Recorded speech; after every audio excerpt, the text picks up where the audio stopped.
Okay, new tank, new setup. So my family and I are going to be gone for the summer.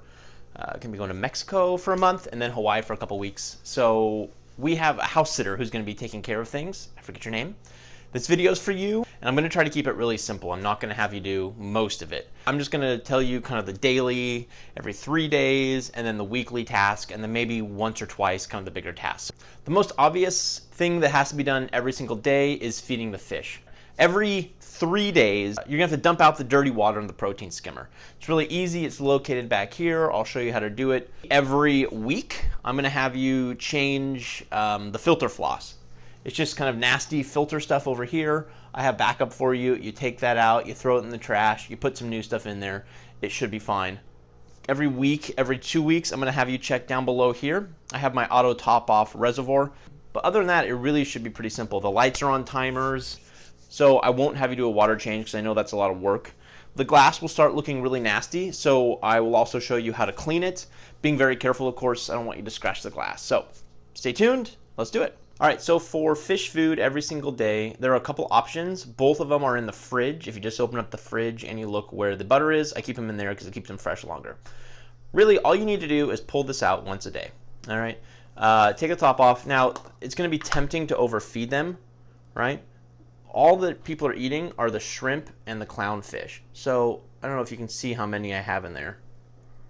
That's plenty and maybe even too many. Why aren't you focusing on my hand? Focus, there we go. So that's about all you need to feed them. The trick when you do feed them, I'll show you, is to put it underneath the water line, or they will stay on the surface and flow into the filter and nobody will eat them. So I'll show you the technique for what I do, basically throwing it in. Okay, so the first thing you do, come over to the side here. There's a little switch on the side. Take the switch, turn it off, lift it, put it on the top here. There's a little latch handle here for the glass cover. Just go ahead and lift that up, and you're ready to go. Then you're gonna take your food, which I already showed you, a few here. What I like to do is I just grab it in my fingers, like this. And if you literally put your hand underneath the water line, that's not ideal because what's gonna happen is you're gonna get your oils and stuff into there. So all I do is I take it and I kind of throw it down into the water, and then it goes down below the water line, and then you can see they're all eating, they're happy. The shrimp's gonna go crazy because he's gonna love it. Close it up, turn the light back on, move it to the front. That's it, once a day. Okay, next up's the protein skimmer. You might wonder what a protein skimmer is. This is the protein skimmer. What it does is it uses foam to remove organic matter, so poop, extra food and stuff. Basically, it's attracted to the foam. It goes up to the top. So all you do, you don't need to adjust any of this. This will kind of mess with it. It should be fine. You're just going to take this top off. Okay, you can see all the kind of sudsy stuff. Don't even worry about that. Just put that over to the side. And if you do this once every 3-4 days, it's going to be fine. You lift the top off. See how kind of nasty the water is? Go to the sink, rinse it out. When you're done, it'll be empty, obviously. You're going to put it back in. You'll see this little rubber there. That just needs to be in the middle. So if it gets messed up, just put it right back to the middle. And then put it down back on the top. Take this. If you push this down really hard, you're going to mess up the metal. So just make sure there's a good seal. Just a little light tap. See, I'm messing it up now. There. And then you should be good to go. Maybe once every 3 days. Once a week, I would say change the filter floss. I will have a bag of it for you. You just need to pull out a small amount. Basically what happens here, all the water overflows into this chamber first. So this picks up all the big things, all the extra food, all the poop, all the algae that breaks away. And this pulls it out before it continues to be filtered in various other ways. So this right here, you'll see, it gets kind of icky. All you need to do is pull this out, throw it in the trash, and put some new stuff in. Pretty simple. Just make sure when you put it in that it covers completely, or else it won't filter it because all the big matter will just go around it. So just make sure you kind of tuck it into the corners. If you do that once a week, that will be super helpful. If you want to clean the glass, you can. It'll definitely make it look a lot nicer so you can look at it. You just need to be careful you don't scratch it. I have 2 magnetic cleaners. The one on the left here is for the small betta tanks because the magnet's not as strong, and so it's better for the thin glass. But for the saltwater tank, you'll be using this one. You don't need to get fancy with it. This thing is called a flipper because it actually can flip. But all you'll do is you will just use this soft side. All right, you don't need to worry about using this sharp side. The sharp side gives you more of an opportunity to clean some certain areas, but you can also do a lot of damage. So don't clean with that side while I'm gone. Just clean with this side. And all you do is you place this in the water, you put the magnet on top of it. It has to be facing the right way, like right here. This is not the right way. You'll know. So it has to be facing the right way. And let me show you how to do that. All you'll do, you will again turn this light off, which sometimes doesn't want to go off. Lift this up. Okay. Then once you know which way the magnet goes, take it, push it against the glass. If you don't, the water will shoot up. So push it against the glass, push it down a little bit, and put your magnet on. The thing you want to be really careful of when you're cleaning here is don't go anywhere near the rocks. If you go near the rocks, a rock will get caught in here, and it will scratch the glass. So you're just going to move it side to side like this. Really simple. That should be sufficient because the tank doesn't have that much algae growth in it yet. Just like that. And then you can see here, I'm going to make extra careful I'm not touching the rocks. Boom. If you want to move it to the side, let's say you're ready to do this side, if you move it like right to the middle between the top and the bottom and scooch it around, it should just move over like that. And then you can do the same thing. Anything that touches the salt water, when you're done, you just need to rinse it in fresh water. So just take this piece, rinse it in fresh water, dry it out, and you'll be good to go. This is below the tank, and this is where all the electronics are held. Most of it you don't have to touch, but let me just show you what things are, so in case something goes wrong. Up here is the auto top-off, the osmolator. If we track that, that is connected all the way to the top. And back here, you'll see this tube.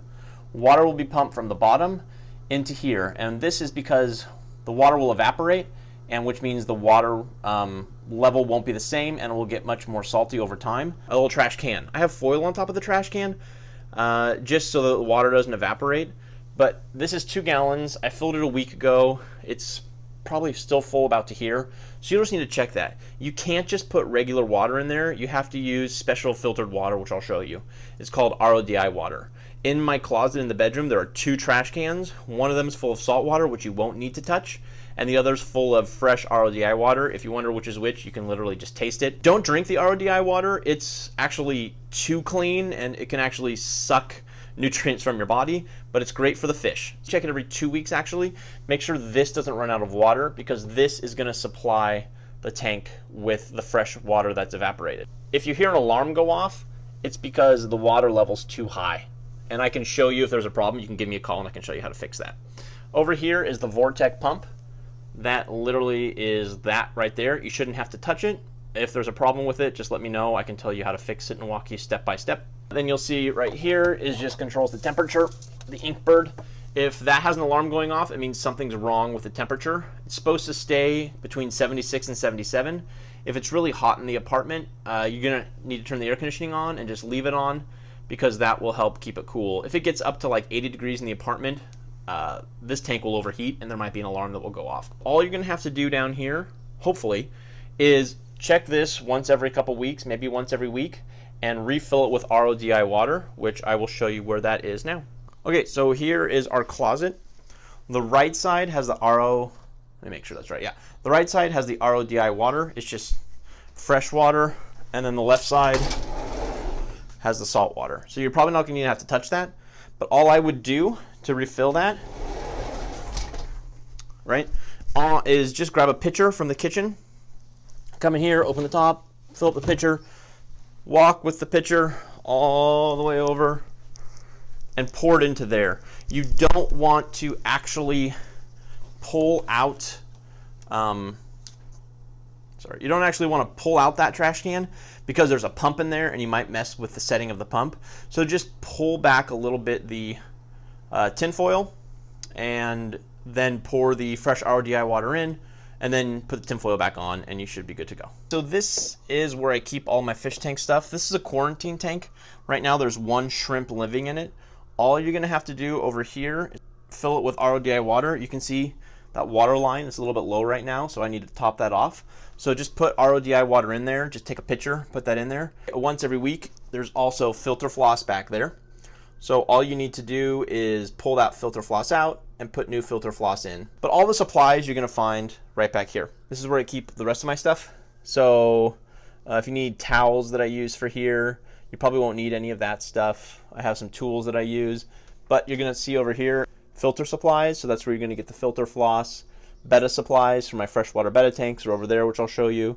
Glue epoxy, filter socks. You probably won't need any of that stuff, but that's where it is. I also have 2 bedded tanks, and they're pretty easy. All you have to do is, this food here is for Bernard. He's the big fish. He gets 1 piece of this twice a day. He's already fed him, but he's still really excited. And then over here is Sophia, and she has food which I still have at school that I forgot. It's these really, really small pieces of food. You can just feed her once a day and maybe give her like 5 of them. You just want to be careful when you're feeding them.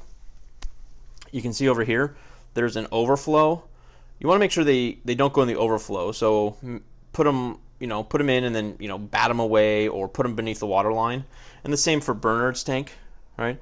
There's an overflow right there. If they go over the overflow, then it's kind of pointless. You're going to notice Bernard's tank over here gets really, really cloudy. There's not much we can do about it. I'm not going to have you do a water change. I think he'll be fine for the 6 weeks, but this tank is probably going to start looking super nasty. And Sophia's tank, for some reason, is perfectly fine and has 0 problems. It's just going to be some algae growth, so you can use that magnetic cleaner that I showed you. Use the small one, and you can do the same thing. Just don't go near the rock line. These are on timers as well, so you shouldn't have to worry. But what you're going to notice back here is where all the filter is. You're going to have to put water in here. And the water for this is in my closet. It's in a bucket. And you just don't want the water line to get too low because then the heater will malfunction. So you just want to make sure it keeps nice and high right about where it is. And it's the same on both tanks. They're just a little bit different size. Bernard tank's a little bit bigger. But the same sort of thing you can kind of see back there. All right, just make sure the water stays nice and high. This is just regular tap water, but it's tap water that's warm and it's tap water that has been dechlorinated. So just grab a little pitcher, grab some out of there, and then you should be good to go. I would say you're probably going to have to do that once a week on those tanks to make sure that there's plenty of water in there. All right, I guess we're taking a film. Okay, I realize that was probably really unhelpful and super confusing, so let's just recap. Saltwater tank. Every single day, you're going to feed them. Every 3 days, you're going to clean out the head of the protein skimmer, rinse it out. Once a week, you're going to replace the filter floss with new filter floss. And then once every couple weeks, you're going to check down below and refill the reservoir with RODI water using a pitcher and getting the water from the closet. That's pretty much it. If you want to clean the glass, you can use the large magnetic cleaner, which is right around this wall. Just make sure you don't go near the rock line. So obviously I made this video for one very specific reason, but I thought the YouTube community might enjoy it. So if you like this video, if you think it might be helpful for you to make a video in the future when you're away to have a friend or a family member take care of it, go ahead and like my video. I know that there are some things that I should be doing, like water changes and some sort of maintenance, but I feel like I set the tank up well enough that not only can everybody survive, but they can be happy and healthy until I get back. If there's any other problems, I do have an emergency aquarium store on my phone, so I can always take care of that. Anyway, everybody, thank you for watching. Thanks for stopping by. And again, go ahead and like, comment, subscribe, and happy reefing, everybody.